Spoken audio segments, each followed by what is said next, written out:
మార్కెట్లో మనం ఎప్పుడైతే ఏదైనా స్టాక్స్ పైన ఇన్వెస్ట్ చేస్తున్నామంటే మనం చాలా క్లియర్గా తెలుసుకోవాల్సింది ఏంటంటే ఆ బిజినెస్ యొక్క మోడల్, అంటే మనకు ఆ బిజినెస్ యొక్క క్లియర్గా తెలుసా లేదా.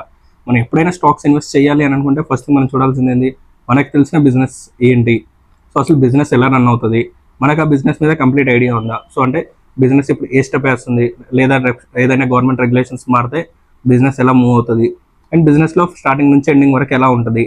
సో దాని మీద ఎప్పుడైతే మనకు కంప్లీట్ ఐడియా ఉంటుందో అలాంటి యొక్క కంపెనీ స్టాక్స్ మనం తీసుకుంటే ఏమవుతుందంటే కంపెనీ ఏ మూమెంట్ తీసుకున్నా కూడా మనకు చాలా ఈజీగా అర్థమైపోతుంది అనమాట.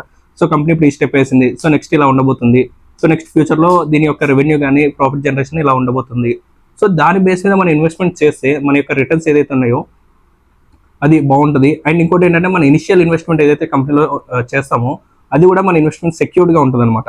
సో అందుకే ఎప్పుడు కూడా మన ఇన్వెస్ట్మెంట్ ఏదైతే ఉంటుందో, మనకి ఏ బిజినెస్ అయితే ఎక్కువగా తెలుసో ఆ యొక్క బిజినెస్లోనే ఇన్వెస్ట్ చేయాలి.